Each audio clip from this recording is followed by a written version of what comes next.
Backstage with Mothership on Solid Rock Radio begins now. Hear the best in new music, artist interviews, stories from the road, and more. You are now backstage, and here's your host, Mothership. Hi, y'all. Thanks for stopping in tonight. I spoke with Miggy Sanchez from the new metal rock band Relent this week. I hope you enjoy learning more about them and have some laughs with us. Hey, Miggy, how you doing today? I'm doing well. How you doing, Cindy? I'm doing great. We've kind of met before. Kind of, yeah. Not in person yet. I think we've spoken over the phone a few times. But, yeah, definitely get to talk to you again. That's awesome. I'm real excited about what's going on with Relent. And I wanted you to maybe share a little bit about, like, the brief history of how the band got started and that sort of thing, if you would. Absolutely, yeah. So Relent started in 2016, January of 2016. It sprung out of a story, a testimony, I guess you would say, of, man, the dude's I've been in music my whole life, but I was a secular artist, wasn't much of a Christian at all, really. Gave up music for a really long period of time to get my life right with God and really found Jesus, and it just completely transformed me. In the midst of that, man, God really put on my heart to start Relent. So that was about 2016 when that happened, and we're in 2020 now, so about 4 years strong we've been going, and things have been really good, man. We really can't complain. Yeah, y'all really taken off for a baby band. Yeah, someone called us that the other day, too, a baby band. I was like, yeah, no, it's a good thing because, it's true. We've only been around 4 years, but we've been, on our part, doing all that we can to get on the road and just grind out what we know how to do. But we really believe, man, promotion comes from the Lord, so we're just kind of grateful for the people that have discovered us. We see signing with someone like Rockfest Records, huge thing for us. But, man, yeah, it's been crazy, and so we're so excited for the future. Well, that's a testimony to your music that people have picked up on you so quick. Yeah, it's amazing. Your influences, I can hear a little bit of them, but I'm going to let you tell people. What are your influences? Gotcha. We grew up in the 90s, so predominantly everything that was popping in the 90s, early 2000s was what we grabbed onto. You got your Deftones, you got Korn, Linkin Park, stuff like that is what was in our headphones on the way to school on the bus. So those are the things we just grew up watching those guys and kind of, always wanted to be like them in a way. And so now that we're at an age and a position in our life and our careers where we're able to make music that we love, we don't aim to sound like anybody. It's really, what you hear is really us. That's just how we write. It's very unique to you, but you can hear the influences. I hear a little POD in there. Oh, absolutely, man. Sonny was my thing growing up, man. And again, I didn't grow up a Christian or anything like that, but POD was, they were one of those bands that they hit the mainstream. Yes, they were a Christian band, but they hit the mainstream hard. That's how I found them. And I was like, dude, this guy's awesome. And he's Hispanic and he's brown like me. This is even better. And so it definitely clinged on to someone like Sonny, man. He was a big part of me growing up. There'll be young people coming up and people say, you know what, I hear Relent in your sound. And it's like, yeah, man, I grew up with Relent. It's interesting how we do borrow from things that really meant a lot to us. Yeah. And how you guys, end up making it your own. And, right. I might just shift gears into this anyway. Jesus Freak. I was like, Somebody covered Jesus Freak. That's a bold move. And then I go and listen to it. And dude, the breakdown on that song. I love the way you made that your own. I was really looking forward to hearing that in Germany. I know, that stinks. Honestly, people don't know this, but that was one of the first songs we actually tried recording, when we started Relent. And because we were just we were learning again. We were new to this faith thing, and we were new to the whole Christian industry, so we didn't know what to do, what to expect. We didn't know what people were going to think of us, and so I think a friend had brought up to me, hey, man, have you ever heard of DC Talk? I was like, no, not really. Didn't grow up with that. And he's like, dude, check out this song, Jesus Freak. This song changed the game in the 90s. It's rap, it's rock, it's what you're trying to do. Just check it out. So I checked it out. I was like, yo, this thing is it's pretty dope. I get what they were doing. I put myself in their shoes in those days. Oh, no one could touch this. In the early 2016, we started kind of coming up with ideas to record it. And then eventually I got discouraged. I was like, nah, I'm done with this song. So we didn't finish it. And then once we recorded Heart Attack, our first EP, we kind of had an empty slot for a song. And we're like, well, I guess we could finish it. And we ended up finishing the song and released it with the re-release for Rockfest Records. And so people actually love it, man. So that's pretty cool to hear. I book for CBJM, which is YMCA, Loud and Proud in Betzdorf, Germany. And we had you guys booked for October. And guess who's not going to Germany this year? Yeah. Nobody. But, nobody. That's right. But, we're going to get you there. but I really had been looking forward to meeting you. You know, a lot of stuff has been disrupted this year, but you managed to do some touring. So tell me a little bit about what you have done and what kind of touring you've got coming up. Yeah, like you said, I mean, every band really, everyone in the industry really kind of just got really hit with this whole COVID thing. And so we were kind of convinced that we weren't going to tour all year. And so what we did, we shifted the focus and we went straight into the studio and started recording the new album and writing and all that stuff. In the midst of that, Joseph from Rockfest Records, you know, he was like, hey, man, I'm booking this tour. I know it sounds crazy, but would love for you guys to be a part of it. You know, his was going down. I was like, all right, let's do it. In my head, I was like, okay, as the tour became closer, I was like, okay, it's probably going to get canceled, but I had high hopes either way. And no, it ended up going through. So the past, we've been home, I think, for a week now, a little over a week. So 2 weeks prior to that, we were on the road with 7 Day Slumber and the Protest, and it was absolutely amazing. It was super, super cool. You know, obviously, we were just blessed to be able to be on the road because that's what we love to do. But yeah, so we toured with them. As far as future tours, there's some things that are in the works that honestly I don't think I can say anything yet. But as soon as I can, you'll be one of the first to find out about that. I'll shoot you a message for sure. Because, yeah, it's one of those things. It was kind of like we talked about earlier, man. We just been so blessed to be able to be on this kind of fast track to getting known and our name getting out there. And so these tours that we have coming up potentially are probably the biggest things we've ever done. So we're like, wow, this is crazy. So we're excited. As soon as I get the okay for those, I will let you know. Okay. What a blessing that's going to be. Man, I'm so excited. I tell you, and of course, I love Joe Rowe and I love the Protest. They've actually hung out at the house before. I just can't wait to see them again. But I was like so wanting to see that tour, and it just didn't get close enough to me. Backstage with Mothership returns after this. Miller Express LLC is a Solid Rock Radio business ministry partner specializing in delivery, setup, and relocation of storage buildings. More info by calling 803-300-7594.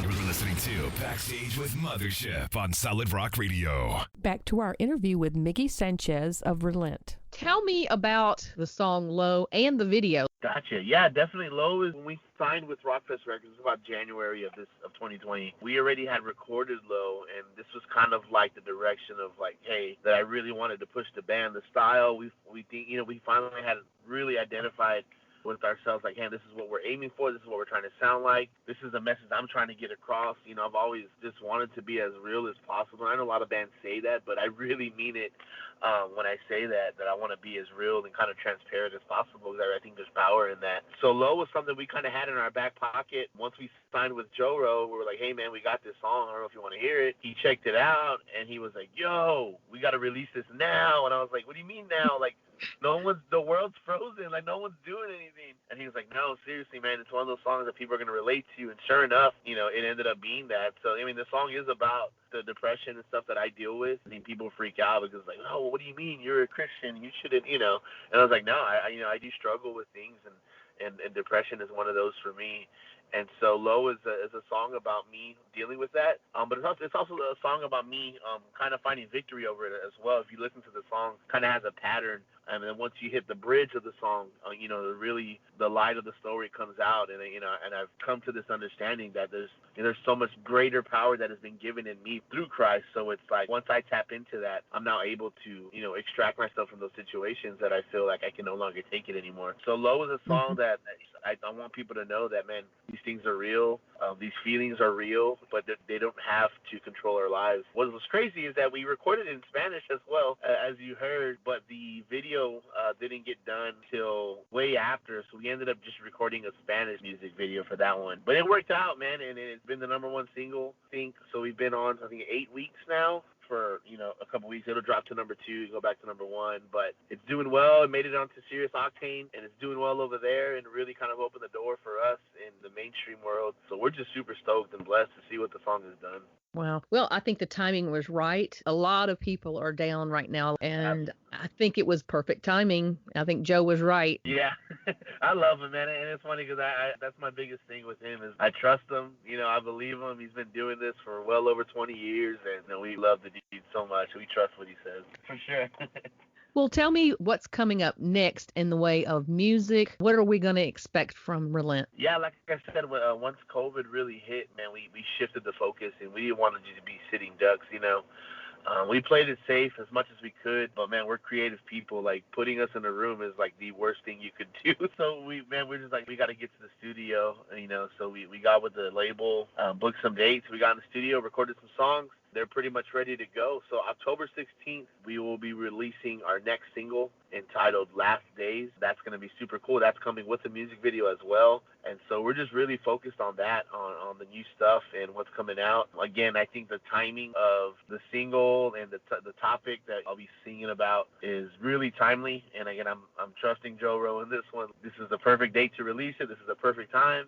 And so we're just really hoping it does what Lowe did, has an impact. We'll always be one of those bands that stands for truth, no matter what that looks like. And so I think people will get to hear that from Last Days. So October 16th, that drops worldwide, and we are super, super excited for that one. Looks like we might have a couple of things that might get nominated for Grizzlies this year, huh? Oh, man, the Grizzly Awards. That was such a blessing. That was really kind of when we realized people even knew that we existed, was when I found out we made the Grizzly Awards. I think it was Album of the Year, yeah. Yeah, and I was just like, holy moly. It was in a category with huge bands like Skillet and Seventh Day Slumber, Disciple, and it's like, what? It's really, really humbling, and we're just so grateful. I'm looking forward to this year's award. Yeah, we are too. We're getting started on everything. And we learned a lot, and we're going to change a few things and maybe even add some things, but we're going to keep plowing ahead, even though we sort of got waylaid like y'all did. We were ready for a physical award ceremony. We had a place rented and the whole thing, and it was like, oh, man. COVID. Yeah, and you guys did great. I will say that y'all killed it. My wife and I, we sat down, we had popcorn, and we were just watching from our home. Like, this is awesome. Yeah, like, this is cool. Like, because you don't see things like this anymore. I understand the effort that goes into it. So hats off to you guys. You guys did awesome. Well, thanks. I tell you what, it was a blast between Mary Nickel and her skills with award shows and Joel with his video skills and putting that thing together on the fly, having to run it live and getting permission to play the music through the management. And, whew, it was crazy. It was crazy. Yeah, Joel's amazing. Joel actually is the one that shot our music video that'll be released on the 16th. Oh, that means it's going to be good. Oh, he's amazing, man. I love the dude so much. Backstage with Mothership returns after this. Check us out on Facebook at I'm with Mothership. Now for our last segment with Miggy. We just had a great time together, as you can probably tell. When y'all are traveling, favorite road snacks? Yeah. Okay. So I love gummy bears. I don't know what it is. Since I was a kid, I just love gummy bears. I think it's like a texture thing. That makes sense. Yeah, the texture of a gummy bear in your mouth and the flavor hits. You're like, oh, this is the best thing ever. So for me, gummy bears all day, which is cool. As a vocalist, I actually learned, I want to say it was maybe Taylor Swift or something like that. I met someone's manager who was like on tour with her and said that what they do is they melt the gummy bears in a microwave, like in a foam cup, and they drink that like a vocal kind of throat coat. And I tried it, and it actually works. I was like, dude, no way. And so I was like, wow, that's super cool. So yeah, for me, it's gummy bears. I love gummy bears. Man, for the guys, we're not really that picky. I know Bruce, our bass player, he loves like sunflower seeds. Yeah, there's a lot of people that like sunflower seeds while driving, just, pop them in. Yeah, exactly. But his thing is, though, he likes to leave the seeds, the shells in the side of the door. So whoever shifts it to drive next, you're met with a whole pile of seed shells. I was like, oh my gosh, dude, come on. But the guys love Gatorade, any kind of like chip. I think the Chris and Josh and Gassity even are real into like spicy chips. They love like the next spiciest chips. So yeah, whatever they can get their hands on stuff. So. Oh my gosh. So really, we can't lose. If, anybody that brings anything, they can't really lose, right? Oh just yeah, bring, we're not just bring anything. Except for those gummy bears. Oh my gosh, I love that stuff. I think it's what's the brand is Haribo or something. Haribo, like that? Yeah, it has to be that one. I've tried like the generic stuff and it just doesn't compare. It has to be Haribo stuff. When you get to Germany, if you get a chance to hang out in Frankfurt, there is a Haribo gummy bear store. Oh my gosh, don't tell me. Oh, dude, I'm so stoked for that. That's awesome. Yes. It's going to be all my per diems for that tour are going to be for that. Yeah. Yeah. Do you drink throat coat tea? I do. Actually, I take plenty of green tea and throat coat tea with me on the road. Yeah. I love that stuff. It really does help. Yeah, I'm a big hot tea fan. Kind of hooked on it. It's good stuff. Have you stuck a gummy bear in your tea yet? I have not, and I will try that. I'm telling you. I've started a new trend. There Yeah. you go. Yeah. I'll tell you a quick story. 2 days before leaving for Loud and Proud the last time, I get a text message from the festival people, and they realized on Memphis Mayfire's rider that they were supposed to have throat coat, and they didn't have throat coat in Germany. Oh, wow. And so they were like, we can overnight it from like Switzerland or something like this. And I was like, I'll take care of it. And I drove up to Kroger There you go. at like 8:00 at night and walked in and picked up a box. And then the big thing was trying to get it into my suitcase. Oh, yeah. Because I'm a cheapskate and I can't afford to pay for luggage. So I had one carry-on bag for the entire trip into Europe. I had to crush that box so small. But Maddie Mullins had no idea that it came from Georgia, but it was there. That's amazing. The next level of cheapskate would have been like you took out all the tea bags, just put them like individually in your suitcase. So by the time Maddie gets them, it's like, here's a handful of tea bags, bro. Just drink it. Just be glad you got it. That's my story, and I'm sticking to it. It's very true. Okay, next time I see you. I'll get you some banana pudding, and I'll put some gummy bears on top. Oh my gosh, I heard about your pudding, and I cannot wait to try it. Oh my Dude, goodness. listen, it's just pudding, okay? No. It's made with love, yes. Yeah. But the deal is, it's not all that. It's become larger than life. Pudding is kind of nice. And then I have like fruit and stuff, and people throw strawberries on it or whatever, or grapes. So it's just a nice dessert, and maybe it tastes like home. I don't know. But I think the protest guys were the ones that are like, dude, you got to try the pudding. And I was like, all right, man. You're like the third band that told me that. I believe it. I'm gonna try the pudding, bro. the newest thing is, and I'm still working on it. Somebody sent me an article about taco pudding. Sugar cones, like ice cream cones. Yeah. You use a cone press and you make a taco shell when it's hot, just draping it over something so it like shapes like a taco, and you put pudding in it. Yeah. And so I was like, well, that looks really cool. But then looked at it, I was like, oh man, I don't have a waffle cone press. Do you know somebody overnighted me one? Oh my gosh. And TJ Harris of Decipher Dan was like, Cindy, I'll make a special trip to Georgia if you make some. So I started practicing, and I haven't finished yet because I got to order some special. There's something called vanilla sugar, which I didn't know there was such a thing. And then you can make the cones with that. And so instead of doing a taco shell, which, it seems like it would like ooze out, like how tacos do, it actually had a mold to make a bowl, Miggy, a bowl. So a cone bowl with pudding in it, dude. And then the gummy bears on top. The gummy bears on top. I swear there will be gummy bears on top of yours. I cannot wait. Yeah, I am so stoked. Yes, thank you. Yes. Oh my gosh. My daughter and I practiced making the bowls the other day, but I've got to get that special sugar. It's supposed to make them taste more like Nilla wafers. Oh, so, nice. Okay. Yeah. All right. Well, I'll let you go and have a good night. Cindy, thank you so much for having me on the show. I really appreciate it. All right. Bye-bye. Bye-bye. That's it for me. I hope you enjoyed our nonsense. Don't forget to check out my blog on solidrockradio.org and follow the links to Relent's websites and social media while you're there. And if you've been enjoying I'm with Mothership Show on Solid Rock Radio, consider dropping a few tax-deductible dollars towards the fall fundraiser. I have a lot of friends to interview, so let's keep this rolling. Thanks for stopping in. Stay tuned for more great music all night long. This show will be replayed at 4 a.m. Eastern Time and will be added to the Solid Rock Radio website archive and SoundCloud very soon. I pray you all have a wonderful week, and remember to be kind to one another.